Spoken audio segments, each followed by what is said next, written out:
산에 오르고 하나님의 전에 올라갑시다. 할렐루야. 제가 목회를 처음 나갔을 때가 평생 잊을 수가 없는 시간이거든요. 1999년 12월 19일 날 제가 목회를 처음 나갔어요. 그때 얼마나 이렇게 설레이고 기대가 많았을까요? 교회가 굉장히 조금 열악한 환경 가운데 있어서 비가 내리면 이렇게 종탑을 타고 비가 이렇게 교회 안으로 들어와 있었어요. 정말 제가 목회를 잘하고 싶은 마음이 뜨거워가지고요, 아침에 새벽에 2시간 기도하고 저녁에 2시간 기도하고, 그때 그렇게 기도를 좀 많이 했던 때가 있었는데, 어느 날 갑자기 이렇게 새벽에 이렇게 기도회를 나갔는데 아무도 없을 때였거든요. 갑자기 바람이 휘 불어왔어요. 그리고 나서 누가 와가지고 제 뒤통수를, 아무도 없었는데 누가 와가지고 제 뒤통수를 때려가지고 뒤를 돌아보니까요, 아무도 없는 거예요. 이럴 때 좀 소름 그러면 참 좋은데 깜짝 놀래가지고 도대체 이게 무슨 일인가, 아무리 둘러봐도 사방팔방 봐도 저 혼자밖에 없더라고요. 여러분, 그때 제가 무서워서 도망갔을까요? 제 기도가 일생일대 가장 전투적인 기도가 시작됐을까요? 네, 맞아요. 야, 이거 큰일 났다. 목회 시작도 하기 전에 사탄이 와가지고 기도도 못하게 방해한다 그러는데, 이게 표현이 좀 안 돼요. 오싹해져가지고요. 야, 이거 목회가 장난 아니구나. 그리고 나서 너무너무 저에게는 신비한 체험이어가지고요, 그때 제가 너무나 사랑했던, 지금 이번에 호렙산 기도회 강사로 오시는 김내용 교수님이 저랑 기숙사를 같이 썼어요. 형, 내가 말이야 목회를 나가가지고 기도를 하는데 이런 일이 있었어. 진짜 신기하지 않아? 근데 그 형은요, 죄송해요, 교수님을 그 형이라고 얘기해가지고, 이 목사님이 되려면 이제 목사님이신데 말씀을 보고 기도하고 전도를 해야 되는데 세상에 영어 공부를 열심히 하셔요. 그래서 목사가 무슨 영어 공부를 열심히 하냐. 그분은 교수가 되고 저는 목사가 됐어요. 제가 이 얘기를 했더니 똑같은 경험을 했더라고요. 놀라지도 않으셔. 이야, 김 목사, 너도 그랬어? 나도 목회하면서 말이야 진짜 그런 일을 경험했대요. 제가 오늘 여호와의 산에 올라가자라고 하는 말씀을 준비하면서 제 인생 가운데 가장 간절하게, 가장 마음을 다해서 하나님의 성전에 올라왔던 때가 언제냐? 비가 내리는 그날 아침 새벽에 추적추적, 무슨 마음 가지고도 갔는지 모르겠지만 정말 목회를 열심히 잘하고 싶은 마음 가지고 쭉 기도하는데 아무도 없는 그 자리에서 뒤통수를 탁 때리는데 말이죠, 그때 제가 목사로서 영적 전도사였지, 그때는 영적 싸움을 시작했던 것 같아요. 오늘 시간 사랑하는 성도 여러분, 내일부터 호렙산 기도회가 시작됩니다. 뒤통수 치는 일이 있더라도 새벽에 나오시길 바랍니다. 그런 기대가 있었으면 좋겠어요.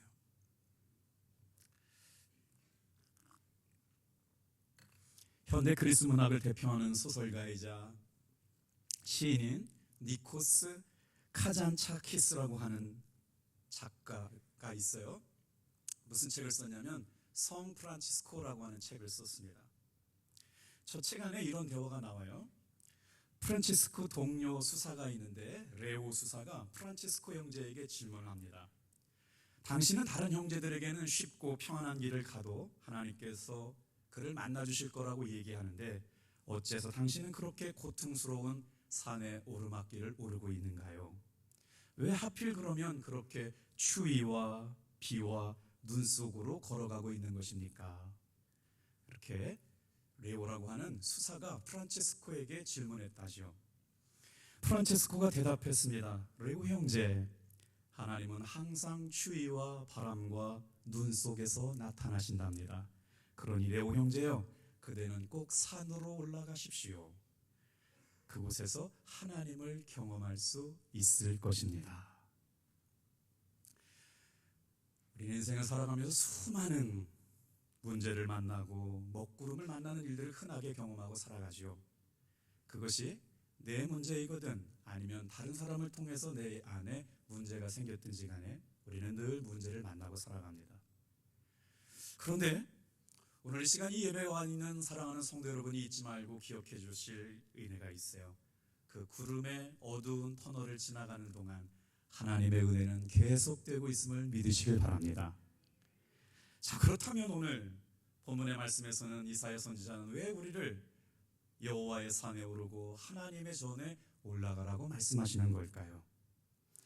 인생의 슬픔과 고통과 낯선 어두움을 통과할 때에도 하나님의 산에 올라가 있는 사람들을 통해서 만나주시고 위로하시고 힘주시겠다는 것이죠. 제가 어제 결혼식 주례를 했는데 아들이 어머니를 향해서 큰 절을 하는 동안에 어머니가 눈물을 뚝뚝 흘리시더라고요. 어머니의 기도는 자녀를 망하지 않게 하죠.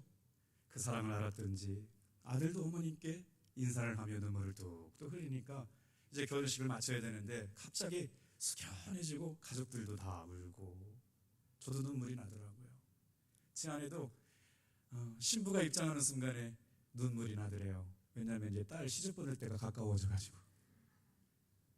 저는 절대로 아들은 안 낳았어요. 첫째는 딸이고요, 둘째는 여자아이고요, 셋째는 계집아이를 낳습니다. 우리가 인생을 살면서 정말 표현할 수 없는 슬픔과 깊고도 끝이 없을 것 같은 고난의 터널을 통과하면서도 바라볼 수 있는 은혜, 하나님의 산에 올라 있는 사람들에게 풍성하게 베풀어 주신 은혜가 여러분 계속 이어질 것을 믿으시길 바랍니다. 우리 기독교 신앙이라고 말할 때 중요한 특징이 하나 있는데, 기독교 신앙을 종말론적 신앙관이라고 말합니다. 종말론적 신앙관을 여러분 잘 이해하셔야 되는데, 오늘 이사야서 2장 말씀이 바로 종말론적 신앙, 성경적 종말론의 신앙이 무엇인지를 보여주는 중요한 대목이 오늘 본문에 등장하거든요. 그러면 종말론적 신앙관에 반대되는 개념이 있는데 그걸 뭐라고 그러냐면 순환론적 신앙관 그럽니다. 그러면 순환론적 신앙이란 무엇이냐? 예를 들면 사람이 짐승이 되고 짐승으로 태어났다는 사람이 사람으로 태어나고, 이게 계속 억겁의 세월을 돌고 하는 순환적인 생각을 갖고 있는 거죠. 과거가 현재로 이어지고 현재가 또 과거로 돌아가고, 그래서 그들은 뭐라고 믿냐면 공수래 공수거다, 그렇게 또 얘기를 해요. 자, 이렇게 순환적인 신앙관을 갖고 있는 종교가 뭐냐면 불교나 힌두교의 신앙에 바탕을 둔 종교인데, 이 사람들은 성장이나 발전을 기대하지 않고죠. 그래서 어떻게 해요? 운명을 탓하고 자신의 삶에 그러려니 그냥 다 내려놓고 사는 사람들이기 때문에 또 행복한 마음은 많은 것 같기도 해요. 그런데 오늘 본문의 말씀에 이사야서 2장 말씀을 통해서 이사야 선지자는 이스라엘 백성들에게 끝날이 있다라고 하는 종말, 마지막 날에 대한 말씀을 말씀하고 있어요. 자, 오늘 2장 1절의 말씀을 주목해 보시길 바랍니다. 시작 단어가 뭔지요? 다시 한번 따라해 볼게요. 말이래. 오늘 이 말이라고 하는 단어가 이사야서를 풀어가는 굉장히 중요한 핵심어가 되거든요. 말일이 언제요? 주님께서 심판하시는 날입니다. 예수님께서 구원하시는 날이거든요. 그날이 끝날이에요. 오늘 메시아가 오셔서 온 우주 만물을 구원하시고 다스리시는 날, 하나님의 아들이신 예수께서 오셔가지고 죄인들을 악의 세력에서 구원하시고 죄인들을 심판하시는 날, 끝날이 있다고 성경은 말씀하고 있습니다. 성경의 말씀은 언제나 성경의 시간과는 순환이 아니고 직선입니다. 하나님은 처음이 되시고 마지막이 되실 뿐만 아니라 시간에 입각해서 태초에 천재를 창조하시고, 우리 하나님은 처음이시고 우리 하나님은 마지막이 되시는 분이죠. 제가 말씀을 준비하다가 아주 재미난 성경 구절을 반복되고 있다는 걸 발견하게 됐어요. 여러분 다 아시죠? 예수를 믿지 않는 사람들 가운데 성경책을 처음 받고 가장 먼저 펼쳐 있는 구절이 언제인 줄 아세요? 성경을 한 번도 안 읽은 사람도 성경책을 펴놓고 창세기 1장 1절을 읽기 시작합니다. 다 같이 한번 따라해 볼까요? 태초에 하나님이 천지를 창조하시니라. 탈북한 형제들 가운데 예수 믿게 된 분들 이야기를 듣다 보니까 단파 라디오를 듣다가 성경 말씀을 읽고 하나님을 만난 사람들이 있더라고요. 그래서 그분들이 어떻게 하나님을 만났나 물어봤더니 성경책을 펼쳐 읽고 창세기 1장 1절을 읽는데 태초에 하나님이 천지를 창조하신 것이 믿어져서 창조주 하나님을 믿은 사람들이 굉장히 많습니다. 그때 태초에라고 하는 단어가 영어로 어떻게 표현되는지 아세요? In the beginning이라고 표현되어 있어요. 하나님께서 온 우주 만물을 시작하는 그 시작점이 있었다는 것이죠. 그런데 오늘 말씀 이사야서 2장 2절 말씀에 마리레라고 하는 단어가 영어 표현으로 어떻게 쓰여 있는지 아세요? In the last day가 돼요. 성경 말씀 안에는 온 인류의 시작이 담겨져 있을 뿐만 아니라 마지막 날에 되어질 일들에 대하여 기록하고 있다. 놀랍지 않습니까? 그런데 지금 이사야 선지자는 그 마지막 날이 이르기 전에 믿음의 사람들이 올라가야 할 곳이 있다는 거예요. 어디예요? 하나님의 산, 야곱의 하나님의 여호와의 전. 오늘 왜 이렇게 중요한 순간에 태초에 천지를 하나님이 창조하신 것을 믿으며 살아가는 사람들이 마지막에 올라가야 할 산이 있다고 말씀하시면서 오늘 본문 말씀에는 주님이 오시는 마지막 그날이 되면 우리 인생 가운데 펼쳐질 놀라운 종말의 역사가 있다고 그러는데, 여러분, 이 종말은 하나님이 태초에 천지를 창조하셨다 그런 그 서사가 얼마나 웅장하고 아름다워요. 그런데 종말 그러면 예수 믿는 우리들도 마치 굉장히 비극적일 것이다, 아니면 굉장히 파괴적일 것이다 라고 생각하지만 여러분, 그렇지 않습니다. 오늘 이사야 선지자가 끝날에 대하여 말씀해 주시는 그 말씀을 통해서 성경적인 종말론이 어떤 것인가를 한번 함께 말씀의 은혜를 나누려고 그래요. 자, 오늘 말씀에 보면 세 가지 중요한 종말론적 예언이 등장하고 있는데 한번 잘 짚어보면서 따라해 볼까요? 메시아가 오시면 열방의 백성들이 하나님의 산에 올라갈 것이고 그 하나님의 산에 올라가서 예배하게 될 것이다. 두 번째, 시온산으로부터 창조주 하나님이 말씀하시는 말씀이 흘러나오게 되는데 그 말씀대로 살아가게 하시려고 하나님의 산에 오르게 되었다. 잘 따라오셔야 돼요. 자, 세 번째, 오늘 말씀에 보면 모든 전쟁이 끝나고 세상에는 평화가 깃들게 될 것이다. 이게 성경적인 종말론의 예언의 말씀입니다. 근데 이 말씀을 가지고 이단들은 비슷하게 말하는 것 같지만 다르게 자신들의 교리를 얘기하고 엉뚱한 얘기를 갖다 붙여서 이상하게 진리를 변개시키기 때문에 여러분, 절대로 신천지나 JMS나 안상홍, 장길자, 어머니 하나님, 어머니 뭐죠? 아버지 하나님, 장길자, 어머니 하나님? 아니네요? 알고 계시네요, 다? 세상에 웃길 줄 몰라서 틀린 데서 웃어주세요. 자, 뭐예요? 아버지 하나님 누구래요? 옆에 분한테 얘기하겠어요. 너는 아니지? 세상에 하나님을, 안상홍을 하나님이라고 부르고 장길자 어머니를 하나님이라고 어머니라고 여기며 하나님 어머니라고 여기면서, 그런데 여러분 아시잖아요. 당진에도 그런 사람들 많아요. 이게 어떻게 그렇게 돼요? JMS가 그간고동안 성폭행 입을 담을 수가 없어요. 다 아시니까 얘기 안 할게요. 그런데 왜 그런 곳에 쏘가 놀아갔냐고요. 그분들이 얘기하는 이만희 씨가요, 이 시온산을 한국에 있다고 얘기했어요. 전 이만희가 아닌데 제가 이만희를 대변하고 있네요. 그 산이 어디 있대요? 시온산이? 과천에 있어요, 여러분. 모르셨어요? 저를 통해서 알게 되셨네요. 무슨 산이냐면 청계산이 시온산이래요. 그 청계산에 누가 있느냐? 이만희가 계셔. 그래가지고 시온에서 생명의 말씀이 나오고 진리의 말씀이 있는데 그 말씀은 특별한 이만희 씨만 알게 되기 때문에 거기에 몰려드는 거 아니겠어요? 무슨 말이죠? 성경적인 종말에 대한 정확한 기준이 없기 때문에 우리가 흔들리고 살아가요. 오늘 말씀을 들으면서 우리가 말세지 말에 어떻게 종말의 비전을 가지고 신앙생활을 할까? 여호와의 산에 오르고 여호와의 전에 오르라고 말씀하시는 말씀을 세 가지를 묵상하려고 해요. 다 같이 한번 따라해 주시겠어요?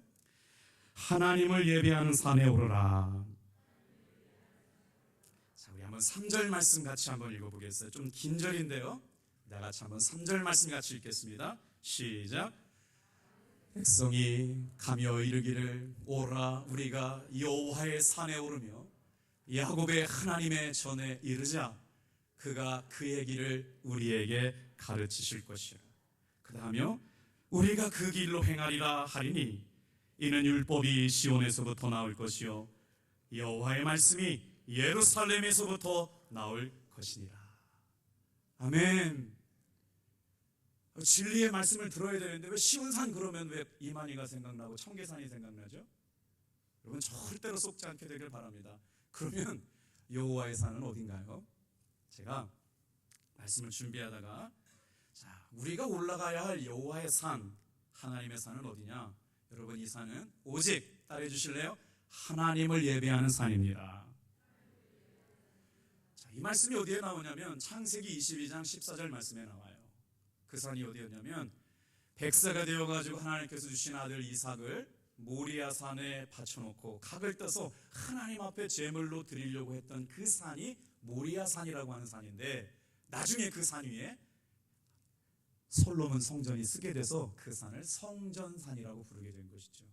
자, 보면 우리가 예루살렘 성지 여행을 하다 보면요, 예루살렘 시내의 지형을 살피기 위해서는 딱 세 가지 산만 구분하면 됩니다. 지금 이렇게 도무로 형식되어 있는 예루살렘 성전산을 보게 되면 저기가 어디냐면요, 솔로몬 성전, 다윗 성전이 있는 예루살렘 시내의 중심이거든요. 지도 한번 보여주시겠어요? 자, 그런 다음 지금 예루살렘 성전 중심에 성전산이 있고, 자, 남쪽으로 조금 내려오면 어떤 산이 있느냐? 바로 시온산이 있고요. 그리고 예루살렘 성전산 중변에서 가장 높은 쪽 산을 바라보면 거기가 감람산이 나와요. 우리 감람산 사진 좀 한번 보여주시겠어요? 네. 감람산 깊은 밤중에 성지순례를 가서 목사님들이나 우리 교우들이 가서 눈물 포인트가 있거든요. 예수님께서 피가 땀방울이 핏방울이 되도록 기도하셨던 그 자리, 이곳이 그곳이다 라고 생각하면 다 눈물을 흘리지 않을 수가 없죠. 저렇게 감람산에서 십자가를 지시기 위해 끝까지 기도하셨던 예수님께서 기도하시던 산이 감람산. 그러니까 오늘 성전산이나 시온산이나 감람산, 이 산이 하나님의 산이고 여호와의 산이고 우리가 올라야 할 산인데, 사실 이 산은 하나님의 성전이 있는 곳이었거든요. 그러니까 오늘로 얘기하면 여러분 바로 탑동교회가 하나님의 산인 줄 믿으시는 분만 아멘. 자, 이제 2절 말씀을 읽으면 다시 들릴 거예요. 자, 말을 세지 말, 마지막 날에 어디에 올라야 된다고요? 한번 2절 말씀 같이 읽어보겠어요. 시작. 말이래 여호와의 전이 산의 모든 산 꼭대기에 굳게 설 것이요 모든 작은 산 위에 뛰어나리니 만방이 그리로 모여들 것이다. 하나님께서 왜 이렇게 말세지 말에 끝날에 하나님이 임재하시는 날에 우리를 여호와의 산에 올라오라고 하고 여호와의 전에 올라오라고 말씀하시는가요? 이것은 바로 믿음으로 살아가는 성도들을 다 같이 한번 따라해 주시겠습니다. 예배의 산에 올라와라. 자, 그러면 왜 하나님께서는 세상 끝날이 됐어요, In the last day, 마지막 날에 하나님의 산에 올라오라고 그럴까요? 그 산에서 하나님께서 만나주시기 위해서입니다. 하나님은 누구를 만나주세요? 하나님을 전심으로 예배하는 사람을 만나주세요. 오늘 시간에도 여러분 어떤 마음 가지고 교회 왔느냐가 굉장히 중요합니다. 똑같은 예배를 드리지만 하나님 앞에 마음의 문을 활짝 열고 전심으로 예배하기를 결단하는 사람들을 만나주실 줄로 믿습니다. 하나님께서 예배하는 사람들에게 주신 특권이 있어요. 무슨 특권이냐? 하나님을 예배할 수 있는 특권을 주셨거든요. 그래서 하나님의 산에 올라와서 하나님께 예배하는 사람들을 하나님이 어떻게 다루셨느냐? 예배의 특권을 주셨는데, 예배는 죽은 사람은 절대로 못합니다. 짐승은 절대로 하나님을 예배할 수가 없어요. 살아있는 사람, 하나님의 은혜를 아는 사람들은, 여러분 다 같이 한번 따라합시다. 여호와의 산에 오르고 하나님의 전에 이르자. 왜 그러면 우리는 여호와의 산에 오르고 여호와의 전에 이를까요? 오늘 본문의 말씀을 통해서 두 가지 은혜를 나눠보려고 그러는데, 두 번째 말씀 좀 띄워주시겠어요? 다 같이 한번 따라합시다. 이 산은 말씀의 산입니다. 첫 번째, 왜 우리가 여호와의 산에 올라야 된다고요? 하나님 앞에 예배하는 산이었기 때문에 그래요. 예배하는 사람들이 하나님을 만났거든요. 그러니까 제가 만약 아까 초두에 서두에 목회를 처음 나가서 그런 영적 체험이 없었다면 제가 목숨 걸고 그렇게 기도가 시작되었겠어요? 그런데 그날 아침에 간절하게 기도하면서 진짜 좋은 목사가 되기를 눈물로 기도하며 성령 충만함을 위해 기도했기 때문에 오늘도 제가 목사로 살아가는 줄로 믿습니다. 여러분, 호렙산 기도에 그 산에 올라와서 하나님을 예배하게 될 때 두 번째 따라합시다. 말씀으로 찾아오시는 하나님을 만날 수 있습니다. 이 말씀을 그 산에서 들었는데 그 말씀을 듣는 사람들에게 뭐라고 말씀하시느냐? 너희의 갈 길을 가르쳐 주겠다. 오늘 본문에 그런 말씀이 나와요. 자, 3절 같이 한번 읽어볼게요. 우리가 다 읽진 않지만 줄여서 읽을게요. 시작. 그가 그의 길을 우리에게 가르치실 것이라. 우리가 그 길로 행하리라 하리니. 어디서 와서 어디로 가는지 모르고 살아가는 우리의 인생이 아니라 하나님께서 하나님을 예배하려고 마음먹고 하나님의 산에 올라와서 하나님의 말씀을 듣는 사람들에게 여러분 뭐라고 말씀하셔요? 너희의 인생에 가야 할 길을 알려주시겠다는 거예요. 사랑하는 성도 여러분, 수많은 말씀들이 넘쳐나지만 호렙산에 올라오셔서 주님의 나에게 주시는 레마의 말씀이 들려지기를 축복합니다. 그의 길을 우리에게 가르치실 것이며 우리가 그의 길로 행하리라. 하나님이 주시는 신령한 교훈이 뭐냐면 하나님의 산에서 하나님의 말씀을 들려주시겠다는 것이죠. 자, 3절 후반절도 한번 읽어볼게요. 자, 같이 읽어보겠습니다. 시작. 이는 율법이 시온에서부터 나올 것이요 여호와의 말씀이 예루살렘에서부터 나올 것이니라. 하나님의 길을 가르쳐 주시고 하나님의 생명의 말씀이 그곳에서 들려주셔서 깊이 하나님의 말씀을 묵상하고 살아가는 사람들에게, 자, 근데 이 말씀을 주신 이유가 있어요. 왜냐하면 이스라엘 백성들이 하나님을 떠났기 때문이에요. 하나님의 백성들이 하나님의 말씀을 귀하게 여기지 않았기 때문이에요.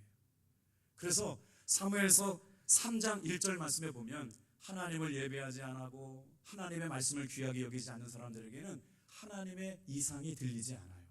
하나님의 음성이 들리지 않아요. 오늘 이 시간 예배하는 사랑하는 성도 여러분, 하나님의 말씀을 귀하게 여기시길 바랍니다.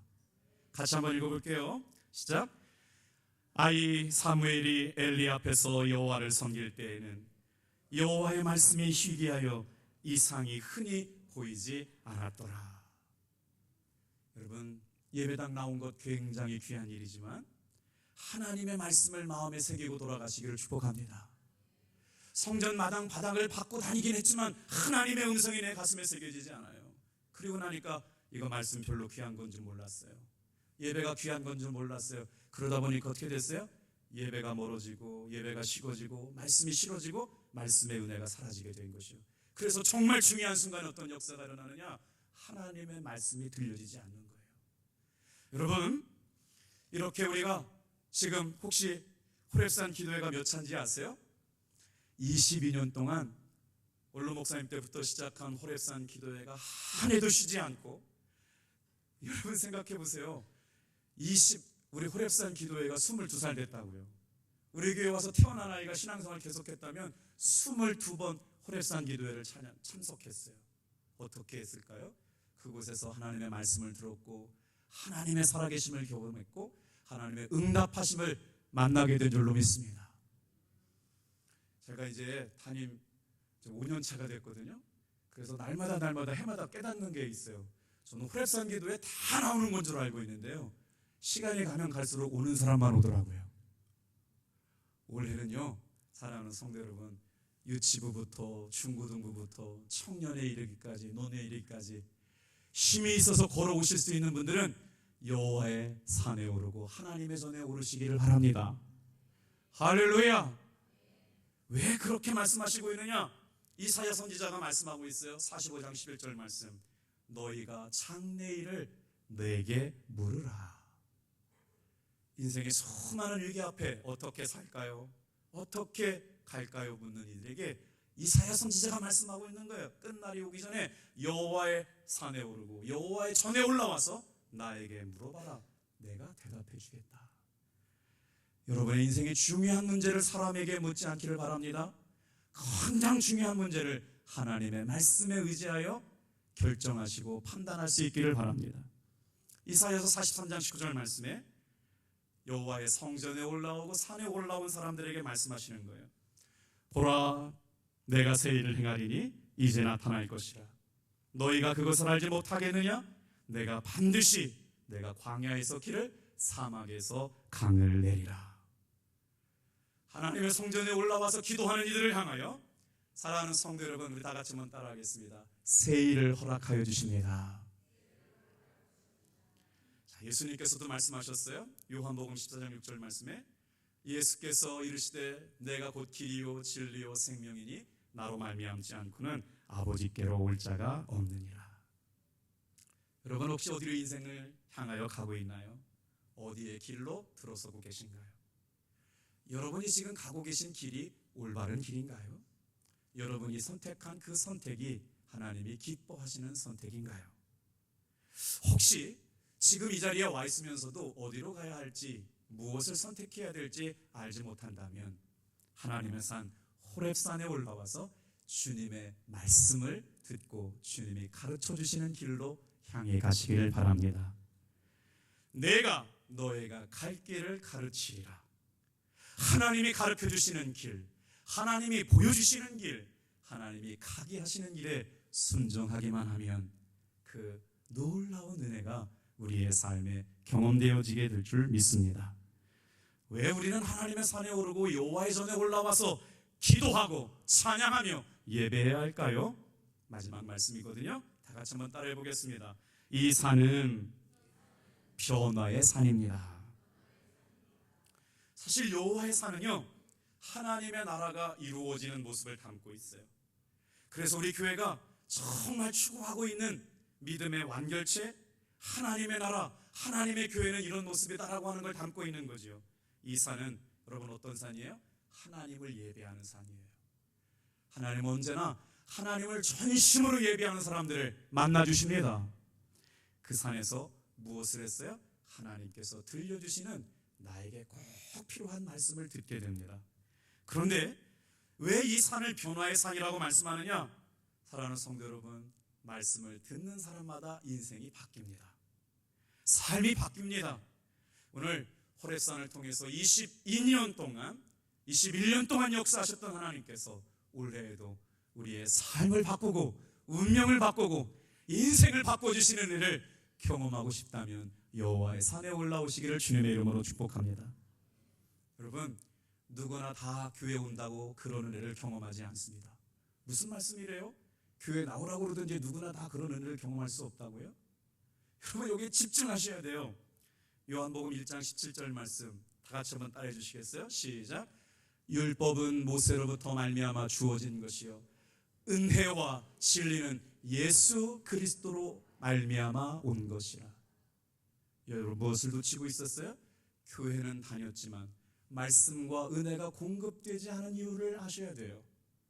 수많은 날 동안 교회 와서 예배를 드렸는데도 불구하고 내 마음속에 하나님의 살아계신 은혜와 진리를 경험하지 못했다는 것, 오직 여러분 마음의 문을 활짝 열고 이 한 시간 동안 말씀의 산 여호와의 전에 올라와서 예수 그리스도의 십자가 붙잡는 사람들을 통하여 은혜와 진리가 경험되어지게 될 줄로 믿습니다.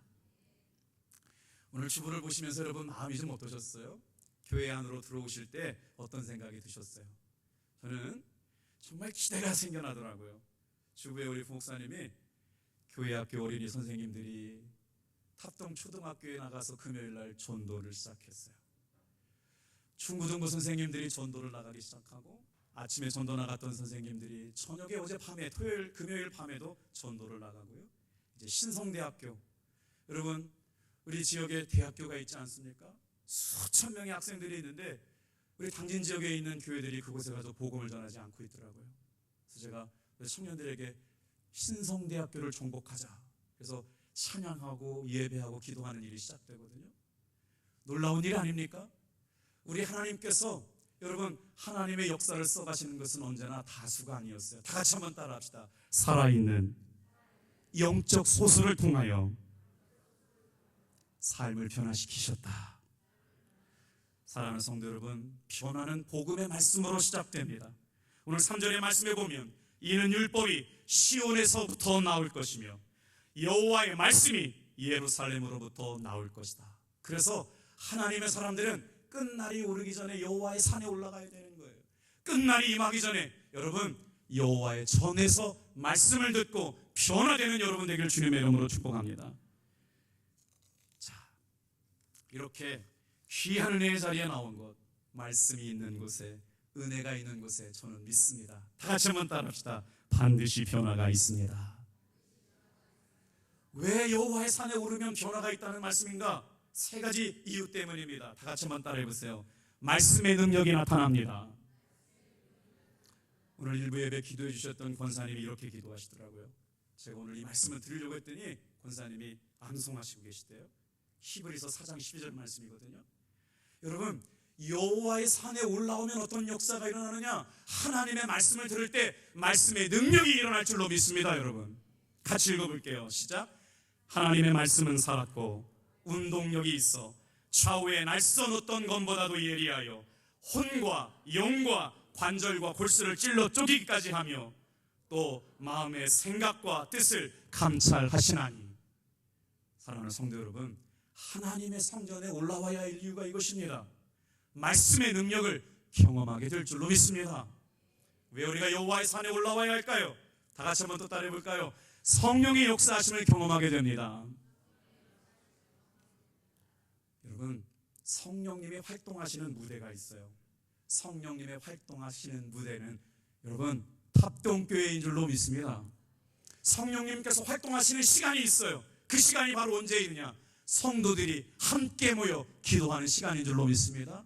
그래서 성령님이 활동하시고 하나님이 역사하시고 하나님이 이끄시는 일들을 경험하는 사람들은 언제냐? 모여서 기도하고 찬양하고 하나님의 말씀을 듣고 그 말씀에 따라 순종하기를 다짐했던 사람들에게 성령께서는 운행하고 계시는 것이죠. 자, 왜 우리는 하나님의 산에 오르고 여호와의 전에 올라야 할까요? 세 번째로 한번 따라해 주시겠어요? 신비로운 영적 체험이 있습니다. 기대하시길 바라요. 수많은 간증들이 우리 호렙산 기도회에 있었어요. 치유하심을 경험했고 문제가 해결되어지고 자녀들의 앞길이 열리고 배움의 길이 열렸고 얼마나 많은 날들 동안 21년 동안 하나님께서 호렙산 기도회를 통해서 역사하셨는지 모릅니다. 올해도 분명하게 그 주인공이 누가 될지는 모르지만 하나님께서 허락하신 성령 안에서 신비한 영적 체험이 있을 줄로 믿습니다. 이 말씀은 마태복음 17장 1절에서 8절에 나오는 내용이에요. 예수님께서 12제자 가운데 3제자를 뽑으셨어요. 베드로와 야고보와 요한을 데리시고 여러분 기도의 산에 올라가셨죠. 그리고 나서 그때 예수님이 얼마나 기도에 깊이 빠지셨는지 제자들이 바라보고 있었는데요. 예수님의 모습이 마치 해와 같이 빛나기 시작했어요. 예수님이 입고 계셨던 옷이 빛이 흰옷같이 되었어요. 근데 거기서 끝나지 않고 예수님께서 모세와 대화하시고 예수님께서 엘리야와 대화하시는 모습을 내어서 그 성경 본문을 예수님의 변화산 사건이라고 말하거든요. If Bible say that, I believe that. 성경께서 만약 그렇게 말씀하신다면 탑동교회 성도 여러분 그렇게 믿으시길 바랍니다. 예수님께서 기도하시다가 변화되신 것처럼 오늘 우리가 하나님의 산에 올라와서 예배하는 동안 우리도 놀랍고 신비로운 영적 체험을 하게 될 줄로 믿습니다. 이 사건을 통해서 제자들은 무덤에서 살아나시고 부활하시는 예수님을 경험하게 되는 은혜의 시작이 되었던 것이죠. 그리고 그들은 예수님께서 십자가에 죽으신 것처럼 동일하게 순교자의 삶을 살게 됩니다. 자, 오늘 말씀에 마치기 전에 우리 한번 다 같이 한번 따라해 보겠어요.